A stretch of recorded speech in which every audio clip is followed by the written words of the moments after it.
ഈ അടുത്ത കാലത്ത് ക്ലിനിക്കിൽ ഒരു പേഷ്യൻ്റ് വന്നിരുന്നു. പുള്ളി ഒരു ടീച്ചറായിരുന്നു.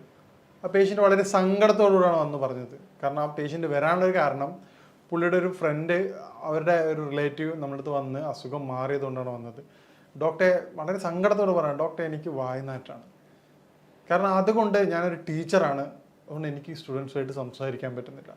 സ്റ്റാഫ് റൂമിൽ ഇരുന്ന് കാര്യങ്ങൾ സംസാരിക്കാൻ പേടിയാണ്, ഇല്ലെങ്കിൽ ആൾക്കാരായിട്ട് കമ്മ്യൂണിക്കേറ്റ് ചെയ്യാൻ വളരെ ബുദ്ധിമുട്ടാണ്.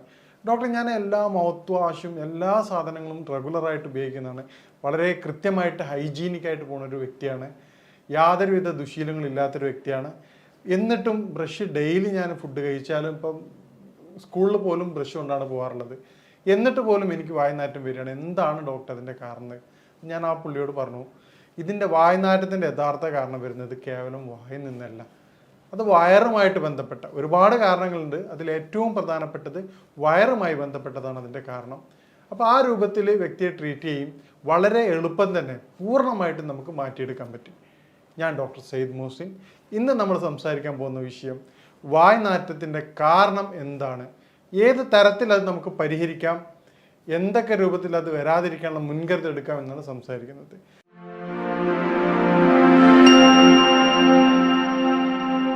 വായ്നാറ്റത്തിൻ്റെ ഏറ്റവും പ്രധാനപ്പെട്ട കാരണം കൃത്യമായ രൂപത്തിലുള്ള ദഹനക്കുറവാണ്. ദഹനക്കുറവ് കാരണം വായ്നാറ്റുള്ള വ്യക്തികളെ നമ്മൾ പരിശോധിക്കുകയാണെങ്കിൽ 90% രോഗികളും അവർ കഫവുമായി ബന്ധപ്പെട്ട രോഗികളായിരിക്കും. അവർക്ക് കഫത്തിൻ്റെ ബുദ്ധിമുട്ടുണ്ടാവാറുണ്ട്. കഫത്തിൻ്റെ വർധനവ് ശരീരത്തിൽ ദഹന പ്രക്രിയ അത് വളരെയധികം വീക്കാക്കും. ഈ രൂപത്തിൽ വീക്കാകുന്നതോടുകൂടി കൃത്യമായ ദഹനമില്ലായ്മയും പിന്നീട് ആ കഫം അവിടെ കിടക്കുന്നുണ്ടാകുന്ന സ്മെല്ലാണ് യഥാർത്ഥത്തിൽ വായ്നാറ്റായിട്ട് പുറത്തു വരുന്നത്. ഇത് നമ്മൾ കേവലം മൗത്ത് വാഷ് ഉപയോഗിക്കുമ്പോൾ ഏറ്റവും പ്രധാനപ്പെട്ട പ്രശ്നം എന്ന് പറഞ്ഞാൽ നോർമലി മൗത്ത് വാഷിൻ്റെ ഏറ്റവും പ്രധാനപ്പെട്ട ഒരു കണ്ടന്റ് ആൽക്കഹോളാണ്.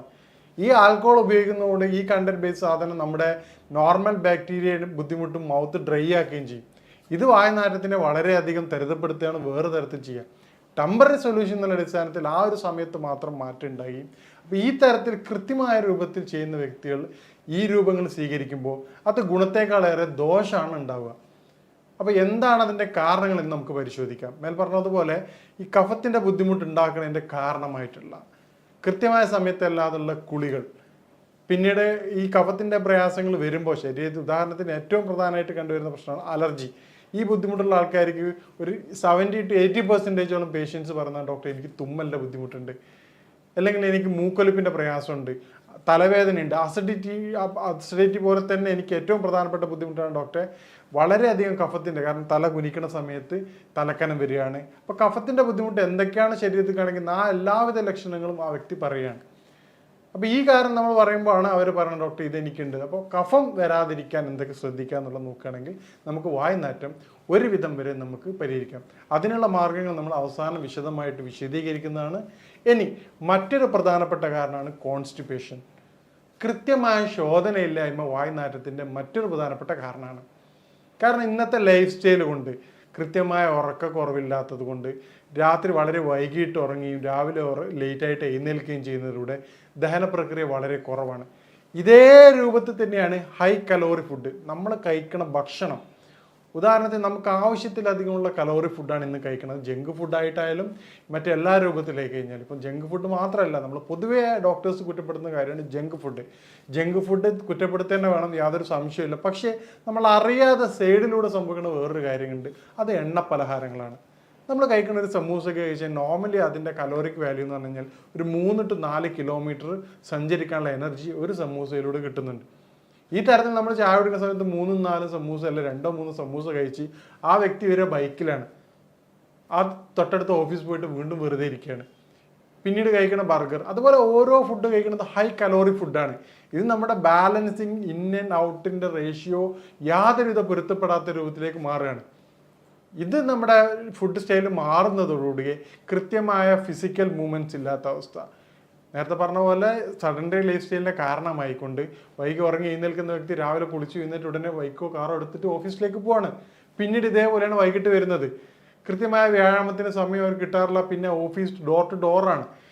ഫിസിക്കൽ മൂവ്മെൻറ്റ്സ് വളരെ കുറവാണ്. ഉദാഹരണത്തിന് പണ്ടൊക്കെ ട്രെയിനിൽ പോകുന്ന വ്യക്തികളാണെങ്കിൽ കുഴപ്പമില്ല, സ്റ്റേഷനിൽ നടക്കുന്ന ബുദ്ധിമുട്ടുണ്ടായിരുന്നു, നടക്കാനുള്ള ഒരു ടൈം പോലും നമുക്ക് ഫിസിക്കൽ ആക്ടിവിറ്റീസ് കിട്ടാറുണ്ട്. ഇന്ന് സ്റ്റേഷനിലായാലും എല്ലാം നമുക്ക് ബൈക്ക് അല്ലെങ്കിൽ ഡോർ ടു ഡോറാണ്, കാറോ ബൈക്കോ കാര്യങ്ങളാണ് 90% പീപ്പിൾസ് ഉപയോഗിക്കുന്നത്. ഇത്തരത്തിൽ ഫിസിക്കൽ മൂവ്മെൻറ്റ്സ് കുറയുമ്പോൾ ശരീരത്തിൽ കോൺസ്റ്റിപ്പേഷൻ വന്ന് കണ്ടുവരാറുണ്ട്. ഇത് വായുനാറ്റത്തിൻ്റെ പ്രധാനപ്പെട്ട ഒരു വില്ലനാണ്. അപ്പം നിങ്ങൾക്ക് ഈ കോൺസ്റ്റിപ്പേഷൻ കൊണ്ടാണ് വായുനാറ്റം വരുന്നത്. വായുനാറ്റമുള്ള വ്യക്തികൾ കോൺസ്റ്റിപ്പേഷൻ അടിയന്തരമായിട്ട് ക്ലിയർ ചെയ്യേണ്ടതാണ്. അപ്പോൾ കോൺസ്റ്റിപ്പേഷൻ ക്ലിയർ ചെയ്യേണ്ട കാര്യം നമ്മൾ അവസാനം വിശദമായിട്ട് സംസാരിക്കുന്നുണ്ട്. പിന്നീട് ഉണ്ടാവുന്ന ഏറ്റവും പ്രധാനപ്പെട്ട ഒരു കാര്യമാണ് DNS, ഡീവിയേറ്റഡ് നാസൽ സിസ്റ്റം. മൂക്ക് വളഞ്ഞിട്ടുള്ള പേഷ്യൻസിന് വായുനാറ്റം കണ്ടുവരാറുണ്ട്. തുടർച്ചയായിട്ടുള്ള സൈനസൈറ്റിസ്, നേരത്തെ പറഞ്ഞ കഫത്തിൻ്റെ ബുദ്ധിമുട്ടുണ്ടാവണം, സൈനസൈറ്റിസ് ഉള്ള ബുദ്ധിമുട്ടുള്ള സൈനസ് ഇൻഫ്ലമേഷൻ ഉള്ള പേഷ്യൻസിന് ഈ പറഞ്ഞ വായുനാറ്റം വളരെ കോമൺ ആയിട്ട് കണ്ടുവരാറുണ്ട്. ഈ പറയുന്ന കാരണങ്ങളുള്ള വ്യക്തികൾ അതാത് കാരണങ്ങൾ ക്ലിയർ ചെയ്യാത്തിടത്തോളം കാലം നിങ്ങളെ ഈ അസുഖം നമുക്ക് പൂർണ്ണമായിട്ടും മാറ്റിയെടുക്കാൻ പറ്റാറില്ല. അതുകൊണ്ടാണ് പറഞ്ഞത്, ആ വന്ന പേഷ്യൻസിൻ്റെ തൊട്ട് മുമ്പ് അവർ റെഫർ ചെയ്ത പേഷ്യൻസിൻ്റെ അസുഖം വയറിൻ്റെ ബുദ്ധിമുട്ടായിരുന്നു. പക്ഷേ ഈ പറഞ്ഞ ടീച്ചറുടെ ബുദ്ധിമുട്ട് എന്താണെന്ന് കഫത്തിൻ്റെ ബുദ്ധിമുട്ടായിരുന്നു. അതുകൊണ്ടാണ് ഓരോ വ്യക്തികൾക്കും വ്യത്യസ്ത തരത്തിലാണ് അതിൻ്റെ രോഗകാരണം ഉണ്ടാകുന്നത്. ഈ രോഗകാരണങ്ങൾ മനസ്സിലാക്കാതെ നമ്മൾ ട്രീറ്റ് ചെയ്യുകയാണെങ്കിൽ അത് പൂർണ്ണാർത്ഥത്തിലുള്ള ട്രീറ്റ്മെൻറ്റ് ആകില്ല. പിന്നീട് വരുന്ന കാര്യമാണ് സ്മോക്കിംഗ്. സ്മോക്കിങ് വായുനാറ്റത്തിൻ്റെ ഒരു പ്രധാനപ്പെട്ട ഘടകമാണ്. കാരണം അത് കൃത്യമായിട്ടുള്ള ഗ്യാസ്ട്രിക് പ്രോബ്ലം ക്രിയേറ്റ് ചെയ്യും. അത് പിന്നീട് ഇൻഡൈജഷനിലേക്ക് മാറുകയും ചെയ്യാറുണ്ട്. പിന്നീട് വരുന്നൊരു കാരണമാണ് സ്നീസിങ്, അലർജി, തുമ്മൽ. തുമ്മൽ നേരത്തെ പറഞ്ഞ പോലെ എന്തുകൊണ്ടാണെന്ന് വായുനാറ്റത്തെ കാരണം എന്ന് പറഞ്ഞാൽ തുമ്മലുള്ള വ്യക്തികൾക്ക് കഫം വർദ്ധിക്കുകയും പിന്നീട് അത് ബോഡിയിൽ ദഹന സംവിധാനം കുറയ്ക്കുകയാണ് ചെയ്യാറുള്ളത്. നേരത്തെ പറഞ്ഞാൽ പിന്നീടുള്ള കുറേ കാര്യങ്ങളാണ് നമ്മുടെ സഡൻഡറി ലൈഫ് സ്റ്റൈൽ മാറ്റുകയാണെങ്കിൽ നമുക്ക് വായുനാറ്റം ഒരു പരിധി വരെ തടയാവുന്നതാണ്. സഡൻഡറി ലൈഫ് സ്റ്റൈൽ ഏറ്റവും പ്രധാനമാണ്, ഫുഡും കൂടെ അതിൻ്റെ ഭാഗമാണ്. കാരണം നമ്മൾ ഹെവി ഫുഡ് കഴിക്കുകയും രാത്രി കാലങ്ങളിൽ നമുക്ക് ഈ പറഞ്ഞതുപോലെ സലാഡ് ഐറ്റംസ് കഴിച്ചിട്ടില്ലെങ്കിൽ അത് പിന്നീട് കോൺസ്റ്റിപ്പേഷൻ കാര്യങ്ങളും മാറാറുണ്ട്. അതും വായുനാറ്റത്തിൻ്റെ പ്രധാനപ്പെട്ട ഒരു കാരണമാണ്. ഇനി വായുനാറ്റം എന്താണെന്നും എന്താണ് അതിൻ്റെ പ്രതിവിധികളെന്നും നമുക്ക് പരിശോധിക്കാം. ഈ കോൺസ്റ്റിപ്പേഷൻ പോലെ തന്നെ കഴിഞ്ഞിട്ടുള്ള പിന്നീടുള്ള പ്രധാനപ്പെട്ട ഒരു അസുഖമാണ്, അത് പൊതുവെ സ്ത്രീകളിലാണ് കണ്ടുവരാറുള്ളത്, വെള്ളപ്പൊക്ക്, വൈറ്റ് ഡിസ്ചാർജ്. ഈ വൈറ്റ് ഡിസ്ചാർജ് ഉള്ള വ്യക്തികൾക്ക് പ്രധാനമായിട്ടും ശരീരത്തിന് ചൂട് കൂടുതലായിട്ട് അനുഭവപ്പെടാറുണ്ട്. ഈ ചൂട് അനുഭവപ്പെടുമ്പോൾ അത് ശരീരത്തിൻ്റെ ദഹന പ്രക്രിയ വളരെയധികം വീക്കാക്കാറുണ്ട്. ഇതാണ് ഇൻഡൈജഷനായിട്ട് മാറുകയും പിന്നീട് വായുനാറ്റം. ചില പേഷ്യൻസ് പറയാറുണ്ട്, ഡോക്ടറെ സങ്കടത്തോടുകൂടെ പറയാം, ഡോക്ടറെ എൻ്റെ മകളും പിന്നെ ഭർത്താവൊന്നും എന്നോട് ഈ പ്രശ്നം പറഞ്ഞിട്ടുണ്ടായിരുന്നില്ല, എൻ്റെ കൂടെ ജോലി ചെയ്യുന്നവരാണ് ഈ പ്രയാസം പറഞ്ഞത്. അപ്പോൾ എനിക്ക് പറയാനുള്ളത്, നിങ്ങളെ വീട്ടിലുള്ള ആൾക്കാർ പറഞ്ഞ് സപ്പോർട്ട് ചെയ്യേണ്ടതാണ്. കാരണം പുറത്തുനിന്നുള്ളൊരു വ്യക്തിയെ പറഞ്ഞ് അറിയിക്കുമ്പോൾ അവർക്ക് വളരെയധികം പ്രയാസം ഉണ്ടാവാറുണ്ട്. മേൽപ്പറഞ്ഞ കാരണങ്ങൾ നമ്മൾ പരിശോധിക്കുകയാണെങ്കിൽ നമുക്ക് വായുനാറ്റം എന്നുള്ള കാര്യം നമുക്ക് പൂർണ്ണമായിട്ടും മാറ്റിയെടുക്കാവുന്നതാണ്. ഇനി എങ്ങനെ നമുക്ക് വായുനാറ്റങ്ങൾ നേരിടാം എന്നുള്ളതാണ്. വായുനാറ്റത്തിൻ്റെ ഏറ്റവും പ്രതിവിധിയായിട്ട് പറഞ്ഞത് കാരണങ്ങൾ അറിഞ്ഞു. ഉദാഹരണത്തിന് ഇപ്പം വ്യത്യസ്തമായ രൂപത്തിലാണ് അതിൻ്റെ എഫക്റ്റ് ചെയ്യണത്. നേരത്തെ പറഞ്ഞ ഏറ്റവും പ്രധാനമായിട്ട് കാരണം കഫത്തിൻ്റെ ബുദ്ധിമുട്ടാണ്. ശരീരത്തിൽ കഫത്തിൻ്റെ പ്രയാസമുള്ള വ്യക്തികൾ, ഓരോ വ്യക്തികൾക്കും നേരത്തെ പറഞ്ഞ കാരണം കൃത്യമായിട്ട് നിങ്ങൾ ഐഡൻറ്റിഫൈ ചെയ്യേണ്ടതാണ്. എന്നാൽ മാത്രമേ ഇത് നമുക്ക് പൂർണ്ണമായിട്ട് പരിഹാരം ലഭിക്കുകയുള്ളൂ. അപ്പോൾ കഫത്തിൻ്റെ ബുദ്ധിമുട്ടുള്ള പേഷ്യൻ്റ് ആണെങ്കിൽ അവർ കൃത്യമായിട്ട് ചെയ്യേണ്ടത്, രാവിലെ വെറും വയറ്റിൽ 1/2 ടീസ്പൂൺ തേനിനകത്ത് ഒരു 1 ഗ്രാം ചുക്ക് നിർബന്ധമായിട്ട് കഴിക്കേണ്ടതാണ്. അതുപോലെ തന്നെ പിന്നെ നമ്മുടെ കുളിയുടെ സമയം കൃത്യമായിട്ട് പരിശോധിക്കേണ്ടതാണ്. 11 മണിക്ക് ശേഷം തല കുളിക്കാതിരിക്കാൻ പ്രത്യേകം ശ്രദ്ധിക്കണം. ഈ 2 കാര്യങ്ങൾ ചെയ്യുന്നതിലൂടെ കഫത്തിൻ്റെ ബുദ്ധിമുട്ടുള്ള വ്യക്തികളുടെ പ്രയാസങ്ങൾ നമുക്ക് ഒരു പരിധി വരെ തടയാൻ സഹായിക്കാറുണ്ട്. ഇതുപോലെ തന്നെ അവർ ഉപയോഗിക്കുന്ന വെളിച്ചെണ്ണ, ഏത് ഹെയർ ഓയിൽ ഉപയോഗിക്കുകയാണെങ്കിലും അതിൽ 1-2 വെളിച്ചെണ്ണയിൽ 1-2 കുരുമുളക് കൂടി ഇട്ടതിന് ശേഷം ഉപയോഗിക്കുകയാണെങ്കിൽ അത് കഫത്തിൻ്റെ ഇറക്കം വളരെ ഫലപ്രദമായിട്ട് തടയാൻ സഹായിക്കുന്നതായിട്ട് കണ്ടുവരാറുണ്ട്. പിന്നീട് നമ്മൾ കോൺസ്റ്റിപ്പേഷനുള്ള പേഷ്യൻസിനാണെങ്കിൽ രാത്രി നിർബന്ധമായിട്ടും നിങ്ങൾ സലാഡ് ഉപയോഗിക്കേണ്ടതാണ്. അതുപോലെ തന്നെ നിങ്ങൾ സലാഡിൻ്റെ ഒപ്പം തന്നെ കക്കിരി, പപ്പായ എന്നീ ഫ്രൂട്ട്സുകൾ ഉപയോഗിക്കുക. ഒരു വ്യക്തിക്ക് എന്ത് ഭക്ഷണം കഴിച്ചാലാണോ ദഹനത്തിന് സഹായിക്കുന്നത് ആ ഭക്ഷണ സാധനങ്ങൾ നിർബന്ധമായി ഉൾപ്പെടുത്തേണ്ടതാണ്. എല്ലാ വ്യക്തികളും നിർബന്ധമായിട്ടും 1/2 മണിക്കൂറെങ്കിലും ഫിസിക്കൽ മൂവ്മെൻറ്റ്സ് നിർബന്ധമായിട്ട് ചെയ്യേണ്ടതാണ്. കാരണം ഫിസിക്കൽ മൂവ്മെൻറ്റ് ശരീരത്തിൻ്റെ വളരെയധികം അത്യാവശ്യമായിട്ടുള്ള ഘടകമാണ്. ഇന്നത്തെ എല്ലാ ലൈഫ് സ്റ്റൈൽ ഡിസോർഡേഴ്സിൻ്റെയും അടിസ്ഥാന കാരണം ഫിസിക്കൽ മൂവ്മെൻറ്റ്സിൻ്റെ കുറവാണ്. പിന്നീട് നമുക്ക് ചെയ്യാൻ പറ്റുന്ന കാര്യമാണ് നേരത്തെ പറഞ്ഞ പോലെ വൈറ്റ് ഡിസ്ചാർജ് ഉള്ള സ്ത്രീകളിൽ, വയറിന് ബുദ്ധിമുട്ടുള്ള സ്ത്രീകളിൽ നമുക്ക് ചെയ്യാൻ പറ്റുന്ന കാര്യമാണ് തേൻ നെല്ലിക്ക.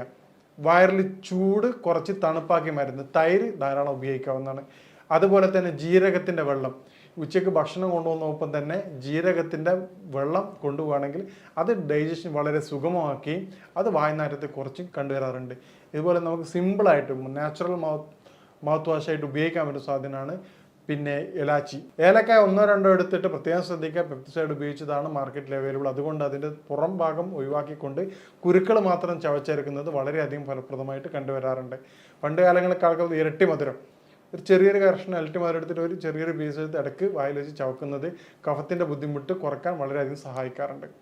ഈ തരത്തിലൂടെ കൺട്രോൾ ചെയ്യുകയാണെങ്കിൽ നമുക്ക് വായുനാറ്റം എന്നുള്ളത് വളരെ എളുപ്പം തന്നെ പൂർണ്ണമായിട്ട് മാറ്റിയെടുക്കാവുന്നതാണ്. ഇനി വായുനാറ്റം നേരത്തെ പറഞ്ഞതുപോലെ നമ്മുടെ പേഷ്യൻസിന് മാറുന്നതിൻ്റെ കാരണം അവരുടെ യഥാർത്ഥ കാരണം കണ്ടെത്തുന്നതിലൂടെയാണ്. മേൽപ്പറഞ്ഞ കാരണങ്ങളിലൂടെ നമുക്ക് വായുനാറ്റത്തിൻ്റെ കാരണം മനസ്സിലാക്കിക്കൊണ്ടാണ് നമ്മുടെ ക്ലിനിക്കുകളിൽ രോഗികളെ പരിശോധിച്ച് കൃത്യമായ ചികിത്സ കൊടുക്കുന്നത്.